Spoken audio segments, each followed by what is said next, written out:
আসসালামু আলাইকুম। ঈদ মোবারক। খুশির এই খবরগুলো ছড়িয়ে দিতে চাই আপনাদের কাছে, আর আপনাদের কাছে দুইটাই রিকোয়েস্ট থাকে। প্রথম হচ্ছে দোয়া। দেখেন, দোয়ার একটা বরকত আছে। আমরা তো আর গিয়ে সরাসরি যুদ্ধে অংশগ্রহণ করতে পারবো না, সেই জন্য যেই জায়গায় আছেন সেই জায়গা থেকে দোয়া করবেন, আল্লাহ যেন ইরানকে সফলতা দান করে। নাম্বার 2, এই খবরগুলো শেয়ারের মাধ্যমে ছড়িয়ে দিবেন, কারণ আমাদের কমেন্টেও দেখবেন বহুত লেসপেন্সার আছে যারা ইরানের এই সফল অভিযানগুলোকে পছন্দ করছে না।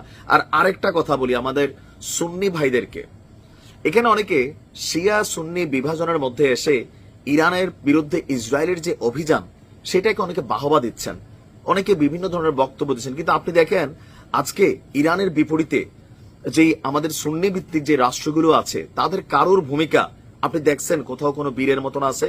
সবগুলা লেসপেন্সার হয়ে আছে। সুতরাং শিয়া সুন্নির বিভাদ পরে রাইট নাও ইরানকে সাপোর্ট দেওয়া আমাদের নৈতিক দায়িত্ব।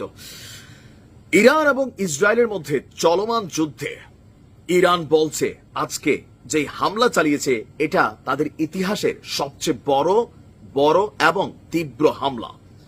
পুরো ইসরায়েল জুড়ে, রাজধানী তেল আবিব থেকে শুরু করে জেরুজালেম থেকে শুরু করে পুরো ইসরায়েল জুড়ে অ্যালার্ম বাজতে শুরু করেছে। ইসরায়েলের রাজধানী তেল আবিব ছেড়ে শত শত মানুষ পালাচ্ছে, কেউ বা আশ্রয় নিয়েছে আজকে নিরাপদ বাংকারে।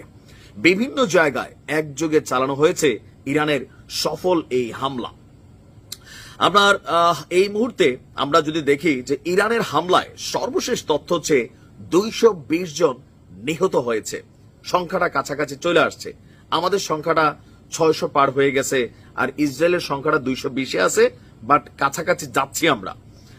আর আমরা যদি দেখি চলমান যুদ্ধে আমাদের টোটাল আপডেটটা হচ্ছে বিবিসির লাইভ প্রতিবেদনে জানানো হয়েছে জেরুজালেমে বেশ কয়েকটি বিস্ফোরণের ঘটনা ঘটেছে, তেল আবিবেও বিস্ফোরণ ঘটেছে। আইডিএফ বলছে ইসরায়েলে নতুন করে ক্ষেপণাস্ত্র হামলা চালাচ্ছে আপনার ইরান, আর এতে বিভিন্ন বাস, বিভিন্ন আবাসিক ভবন, বিভিন্ন অনাবাসিক ভবন, বিভিন্ন সামরিক ঘাঁটি, বিভিন্ন গোয়েন্দাদের যে ডিপার্টমেন্টগুলো আছে একের পর এক সুনিপুণ দক্ষতা নিয়ে এবারের এই অভিযান চলেছে। অপরদিকে এই হামলাকে প্রতিনিয়ত অবজারভেশন করছে মার্কিন প্রেসিডেন্ট ডোনাল্ড ট্রাম্প। হোয়াইট হাউসের সিচুয়েশন রুমে আকস্মিক নিজের জাতীয় নিরাপত্তা দলের সদস্যদের নিয়ে বৈঠক ডেকেছে ডোনাল্ড ট্রাম্প। অলরেডি ইসরায়েলের প্রধানমন্ত্রী নেহো বর্তমান পরিস্থিতিতে করণীয় কি তার জন্য আমেরিকার পরামর্শ চাচ্ছে।